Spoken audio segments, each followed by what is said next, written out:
Thank you for joining us for Sound Summit. I'm John from Sound Devices, and this presentation is an overview of the SL-2 wireless receiver accessory for the 8 series mixer recorders. First, a little history. 20 years ago, Sound Devices introduced the 442 4-channel field mixer. The 442 was the nucleus of many production sound kits for ENG, EPK, interview, reality, documentary.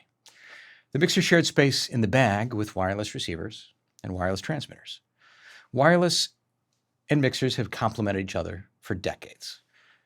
As the number of wireless systems in use increased, so did the number of audio channels on the mixer. As the track count on field recorders increased, so did the number of wireless systems in use. Fast forward to today. A modern high-performance production mixer now incorporates a multi-track recorder. And wireless continues to be an essential tool for production. And more wireless channels are in use than ever before. Several years ago, Sound Devices introduced the SL-6 accessory for 688 mixers. The SL-6 was based on a new technical specification developed by Sound Devices called Superslot. Superslot was built on the original Ikegami Unislot protocol. Unislot simplified the connection between video cameras and wireless systems. Superslot is an extension of Unislot. In addition to the power and audio signal connections, AES digital audio and control of receivers was added to Superslot. Superslot has been successful, with numerous manufacturers making Superslot compatible products.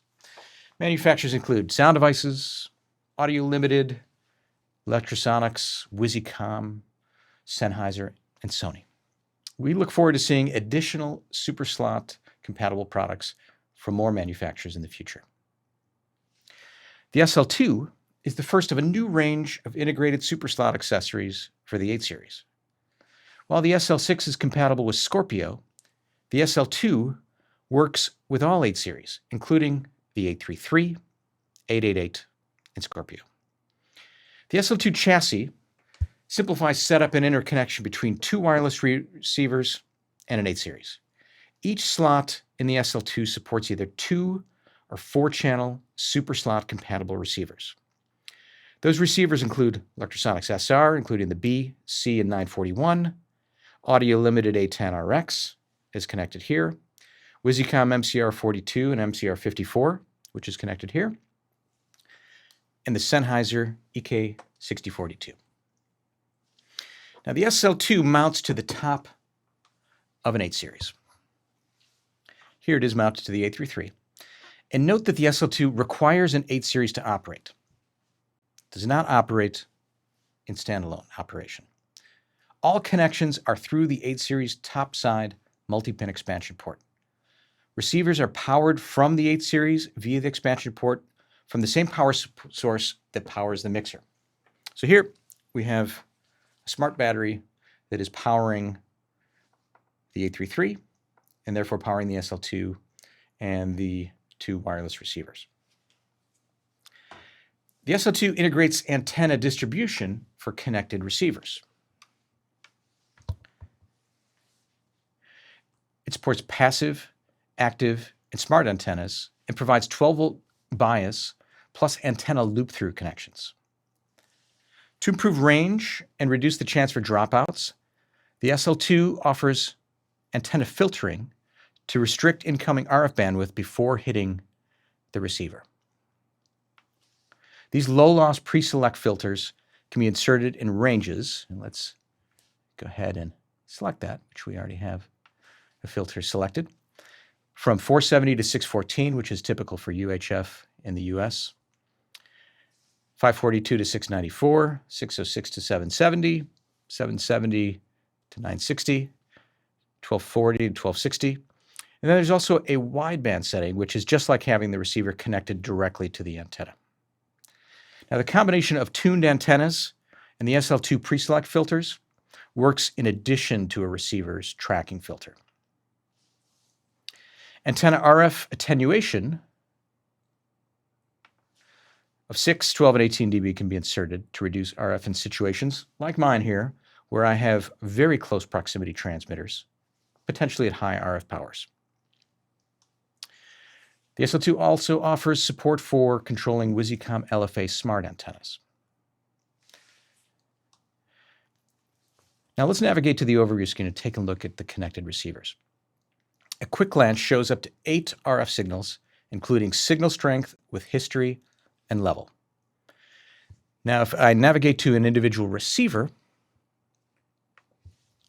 additional information, including the transmitter record status, if that's a feature, transmitter battery status, high-pass filter, are all visible right at the recorder.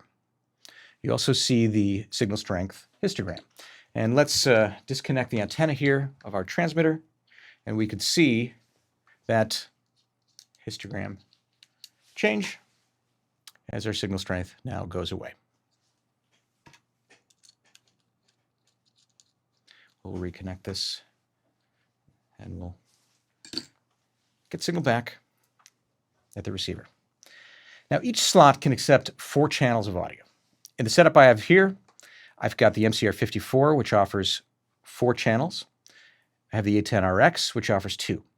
And each of these receivers can be routed to any of the 8 series channels, just like any other input source.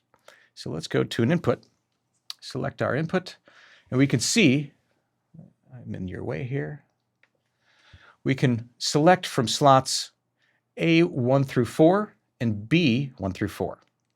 And in this particular setup, channel 1 source is set to slot B1. Let's get back to the RF overview. Now there's 2 additional AES inputs on the backside. Let's take a look at those. Those 2 AES inputs also have adjacent DC outputs for connecting external digital wireless receivers. Now mechanically, the lightweight SL-2 is simple and elegant. Receivers mount and are secured without screws for easy reconfiguration of a bag. The SL-2 can be powered down independently from the mixer, and individual receivers can be powered down when not in use to increase battery runtime. To conclude, the SL-2 is the easiest way to quickly and simply connect slot-mounted wireless receivers to the 8 series. We're excited to announce that the SL-2 is presently shipping. 8 series firmware version 7.0 and greater are required for full operation of the SL-2. For more information on the SL-2 and for more additional videos of operation and tips and tricks, please visit sounddevices.com. Thank you.